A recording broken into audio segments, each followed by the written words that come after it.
Bueno, digamos, más allá del título, yo creo que hoy lo que yo me propuse fue hablar de uso racional de antibióticos, pero no darle una receta de cada una de las patologías con qué usar, sino más que nada analizar los escenarios que tenemos hoy en día en el mundo, como para ver ese escenario que nos permita hoy ser protagonistas y no espectadores del problema del uso de antibióticos y de la resistencia que eso acarrea, para invitarlos a que empecemos a tener manos a la obra, a iniciar esto. Esto no es función del infectólogo, esto es responsabilidad de todo el sistema de salud y nosotros como infectólogos podemos ayudar un poco a la resolución del problema, pero tenemos que ser protagonistas todos y no ser espectadores. Cuando digo espectadores me estoy hablando de la gran tarea que utiliza el médico o que hace el médico o que ejerce el médico cuando atiende a un paciente, pero nunca se puso a analizar tal vez el problema de la resistencia y bueno, tenemos que ser protagonistas. Y también hablo de antibacterianos, porque decir antibiótico sería una medicación que sirve para la vida, y la vida es enrojecimiento, es inflamación, es dolor, pero no siempre eso necesita antibacterianos.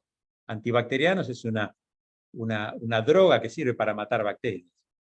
Bueno, no tengo conflictos de intereses, vamos a hablar de cuál es el escenario donde estamos, del cual nos tenemos que aprovechar hoy en día para hacer un cambio y ser protagonistas, ver un poco cómo es la cultura de nuestro hospital o de cómo tenemos que analizar nuestro hospital para ver qué cambio tenemos que hacer, elaborar un plan, cuáles son las normas directrices que tiene que tener ese plan, después darle algunos datos del hospital municipal, que es donde más datos tengo, y comentarle algunos trabajos que hemos hecho, y después, bueno, haciendo honor al título, voy a decir tres cositas de lo que es la profilaxis quirúrgica, pero nada más. Así que el escenario actual, fíjense cómo ha cambiado la evolución del pensamiento del infectólogo. Antes le dábamos antibióticos a todo el mundo, total salían una cefalosporina nueva todos los días y no nos hacíamos problemas hasta la década del 80-90. Después empezamos a decir, bueno, le vamos a dar antibióticos al que lo necesita, en el año 2000. También Stuart Levy nos dijo, bueno, pero empecemos a pensar globalmente en el problema de la resistencia para empezar a actuar individualmente con nuestro paciente. Pero bueno, no se lo escuchó tanto y por eso tenemos el problema que tenemos hoy en día. El consumo de antibióticos bueno, después vamos a ver cifras, pero va en permanente aumento y aumento no solamente en cantidad, sino también en espectro bacteriano, lo cual eso está muy mal. Y fíjense la cantidad de antibióticos que se vierten al planeta, como si el planeta fuese, bueno, el globo terráqueo que es, y de arriba abrimos una canilla y por año le infundimos 200.000 toneladas de antibióticos. Imagínense la cantidad de genes de resistencia que estamos generando en todo el planeta. Y básicamente tenemos que tener en cuenta que si queremos hablar del problema del uso de antibióticos, pensemos que mucho se usa para producir alimentos, y el otro 50% se usa en la medicina humana y en la medicina animal. O sea que el problema es un problema serio, no tanto en el hospital, sino en todo el globo terráqueo. Y fíjense, dentro del ser humano, que sería lo que nos involucra hoy en día, la mayoría del consumo antibiótico es ambulatorio y 5% en los hospitales. Por lo tanto, tenemos que pensar en algo comunitario y tener proyectos y ser protagonistas también en algo comunitario. Esto es un ejemplo como para que vean que, bueno, el antibiótico que yo vierto para producir más cantidad de alimentos, eso después se vierte en el agua y eso tarde o temprano nos termina impactando a nosotros, y un paciente que nunca recibió antibióticos mañana puede tener una infección urinaria por una Klebsiella blé que requiere antibióticos que no son por vía oral y no sabemos por qué es, pero bueno, es porque los pacientes también reciben genes de resistencia a partir de alimentos. Esto es un gráfico claro y también muy antiguo, pero que nos sirve para pensar de que en la medida que aparecieron mecanismos de resistencia y aparecieron antibióticos nuevos, en poco tiempo ya se logró vencer ese nuevo antibiótico, porque las bacterias tienen mecanismos de mutación que son al azar y que se selecciona cuando le vertimos 200.000 toneladas de antibióticos al planeta. Otro tema que es muy importante no sé si ven el título de arriba. El otro escenario sería que el aumento de la resistencia es cada día más acelerado. Estos son distintos mecanismos de resistencia que, como nos va a comentar Cecilia, son de múltiples vías.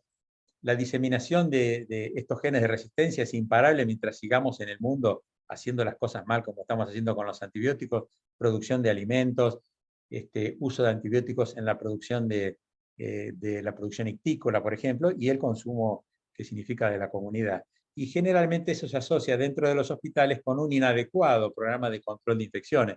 Los lavados de manos, cuando uno se pone a medir inicialmente dónde anda en un hospital, andamos en el 20%, y de a poquito lo podemos ir llevando a 80%, pero en el mientras tanto van ocurriendo problemas. Y además el otro problema que tenemos es que aumenta la virulencia. Tenemos el Staphylomedes de la comunidad, que es más virulento, el Clostridium difficile tiene cepas hipervirulentas, la Klebsiella KPC en sí no es tan virulenta, lo que pasa es que asienta en pacientes que ya tienen un gran deterioro de sus defensas, y además generalmente inicialmente le erramos en el esquema empírico inicial, y por eso tal vez el pronóstico es peor. Y el otro problema muy importante es el informe O'Neill, que en el año 2016 dijo que en el año 2050, si no hacemos nada respecto a esto, y no somos protagonistas del cambio, y seguimos siendo espectadores, en el 2050 vamos a tener una muerte cada 3 segundos, pero la pandemia aceleró esta cuenta 5 a 10 años, así que esto va a llegar en el 2040, lo cual me parece que es inquietante y es un escenario para poner en tema de agenda el uso de antibióticos. El otro tema muy importante es quién genera el conocimiento. El conocimiento no siempre lo generan entidades docentes libres. Yo, por suerte, acá estamos hablando de una entidad libre como es una universidad, pero muchas veces el conocimiento viene desde otros lados, y muchas veces la industria tiene que ver con la toma de decisiones. Entonces esto salió hace mucho tiempo, en el año 2003, en donde hablaba, bueno, de quién paga la pizza. Esto habla en contra un poco de tanta cantidad de información que recibe el médico vinculado a la industria o esponsoreado por la industria. Entonces habla del enredo y cómo desenredar esta relación. Inclusive en este trabajo dicen que hay hospitales que hasta impiden de que los agentes de propaganda médica dejen muestras gratis en el hospital. Tal vez estamos a años luz de eso, pero tenemos que empezar a cambiarlo.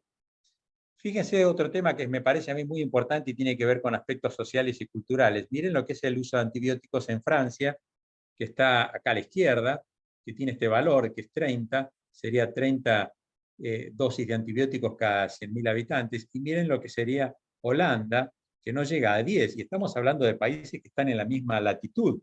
Por lo tanto, no hay factores climáticos que puedan explicar esto, y sí tiene que ver con una política de Estado, con un uso adecuado del recurso, con favorecer el uso de medicamentos genéricos, pero fundamentalmente educar a la población de que no es bueno tomar antibióticos.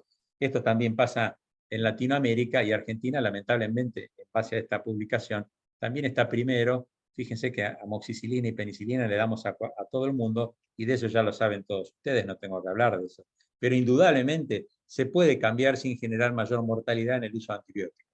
El otro tema que también nos favorece hoy en día es que ya no es muy rentable producir antibióticos, y los antibióticos nuevos que se producen son muy caros. Hoy un tratamiento con ceftazidima o Vivactán puede andar en los 80.000 pesos por día, y yo no sé qué institución de salud puede pagarlo rápidamente eso, y si lo tengo que asociar con otros antibióticos, el valor se multiplica al doble o por lo menos a un 30% más. En ese caso se dijo en el mundo de que en el año 2020 tengamos 10 drogas nuevas para luchar contra la resistencia bacteriana. Bueno, eso más o menos se está cumpliendo, porque ya estamos en el año 2022 y ya pasamos el 2020. Pero ¿qué pasa? Se produce un antibiótico y al año ya aparecen resistencias. Ya hay resistencia a la ceftazidima y Vivactán, ya hay resistencia a Astrionam, y realmente entonces no es la solución seguir utilizando nuevos antibióticos. Pero además la misma industria está desalentada, porque lo que invierte en un momento no recupera el dinero al año, porque al año ya la medicación dejó de ser adecuada, ¿no? Por eso en esta propuesta de la ITSA se decía de que tanto Barack Obama como el presidente de la Unión Europea pueden hacer una fuerza de tareas, inclusive, por ejemplo, llegar a disminuir los impuestos que tienen que pagar las industrias farmacéuticas cuando hacen antibióticos, como para favorecer la producción de nuevas drogas. Pero miren lo que pasa. Esto es un trabajo viejo, o un reporte viejo. En el 2010 ya se vio que el solo hecho de darle linezolida a los pacientes que tienen infecciones por Staphylococcus aureus en un protocolo de investigación, y eso generalmente no dura más de un año o dos, ya aparecieron gérmenes resistentes en la terapia intensiva, esta que fue una publicación del JAMA. Y después el otro gran problema, por eso yo lo llamé el precipicio, por lo menos en Bahía Blanca, hasta ahora no tenemos tantos gérmenes resistentes, pero si no hacemos algo, lo vamos a tener, y vamos a tener que usar antibióticos que tal vez económicamente no vamos a poder financiar. El otro tema que a mí me parece muy importante es que ya no tenemos que pensar que va a llegar el infectólogo y me va a dar la receta de qué antibióticos dar, porque me parece que hoy en día hemos aprendido de que tenemos que conocer cómo es la organización y analizar estos 4 factores que yo puse a través de un trabajo que después les voy a mostrar, que tenemos que tratar de tener hospitales en donde la distancia del poder se acorte y nos sentemos todos en una mesa y tomemos una resolución en base a la opinión de todo el mundo y que no venga una persona de arriba que me diga qué hay que hacer y nadie participa en nada. Entonces, tenemos que conformar equipos de trabajo, tenemos que aceptar que haya sistemas de control y se anote todo el proceso de diagnóstico de tratamiento que estamos haciendo con el paciente para ver dónde está el error, si es que cometemos un error. Y además, por supuesto, que tenemos que empoderar al de menor cargo.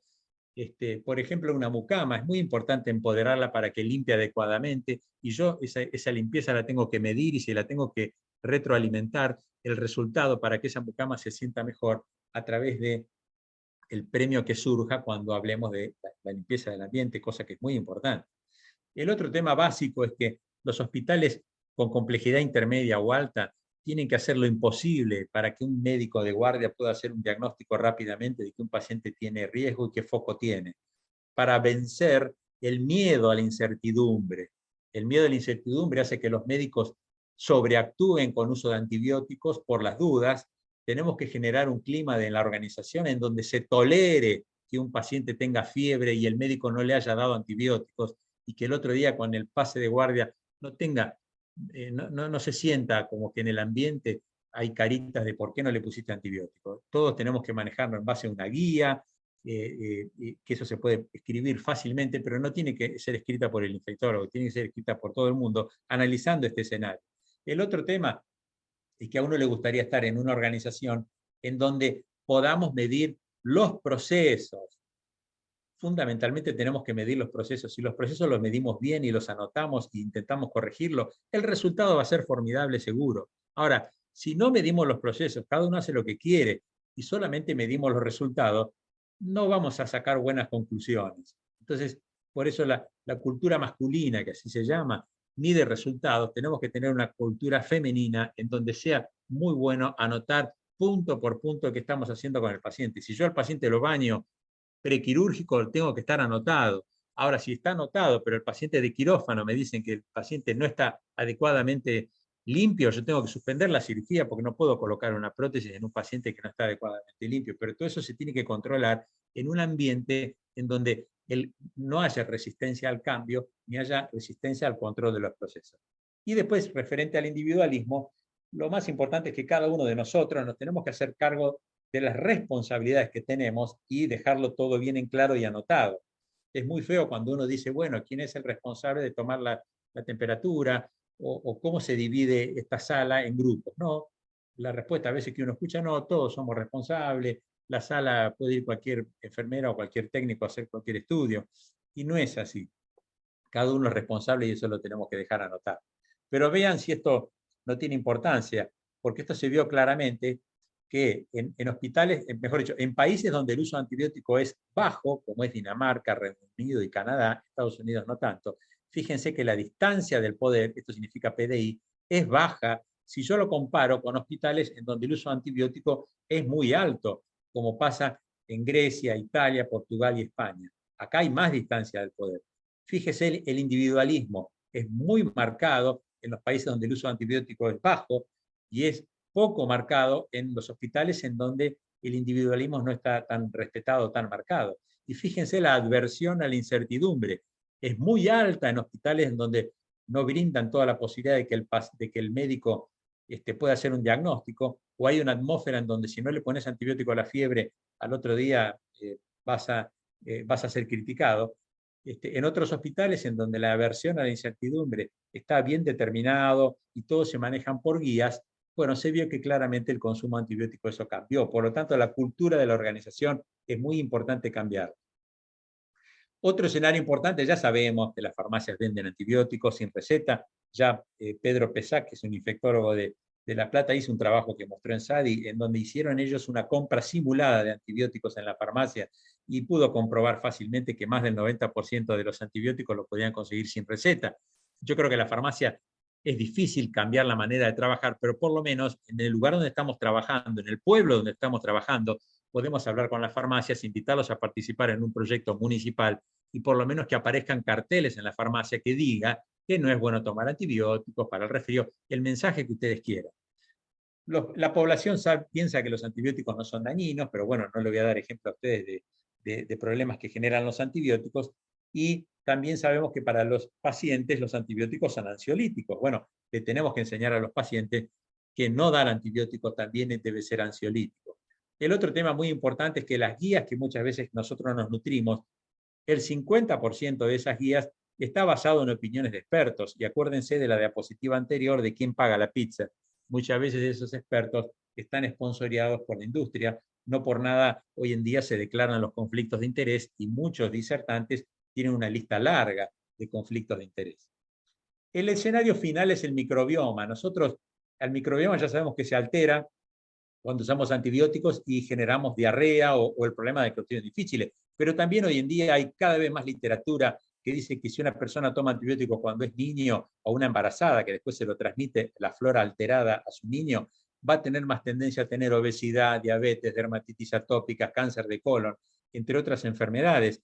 Y esto también lo comentábamos cuando el chico menor de 2 años recibe antibiótico y también la embarazada. Ahí está la bibliografía, me gustaría que después lo repasen, pero donde ponen microbioma en Google le va a salir un montón de trabajos muy modernos que hacen referencia a esto y me parece que esto se lo tenemos que comentar a la población. La pregunta final sería, luego de ver este problema, es si vamos a continuar dando antibióticos hasta ahora, y parece, ojalá la respuesta sea que no, y el otro tema si vamos a ser protagonistas. Entonces, bueno, pongamos manos a la obra. En nuestro consultorio tenemos que mejorar que todos los médicos usen antibióticos adecuadamente, pero nos tendremos que sentar en una mesa, en nuestro lugar de trabajo, hablar con el secretario de salud del lugar en donde estemos, pero muy importante, en hospitales no podemos usar antibióticos de manera adecuada si no tenemos también un buen programa de control de infecciones y eso también lo tendremos que adecuar a la complejidad del lugar en donde estamos.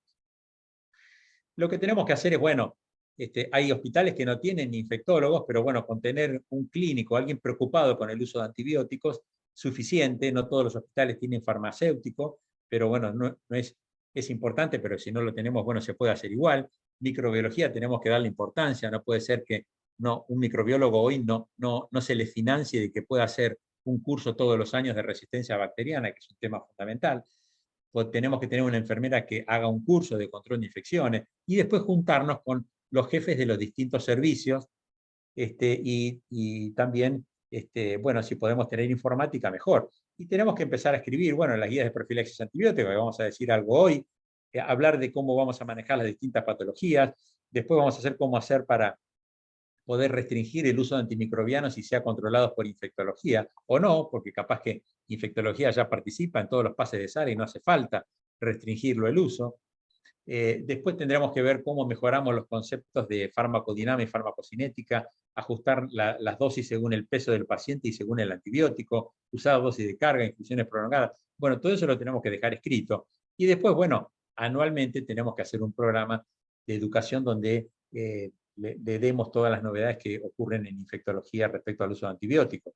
Después tenemos que medir el consumo para ver si estamos bien, tenemos que medir el proceso y a eso vamos. Es muy fácil teniendo una buena informática y una farmacéutica incluida en el grupo, tener la dosis día definida cada 100 días paciente y ver qué pasa. Yo después les voy a dar algunos datos.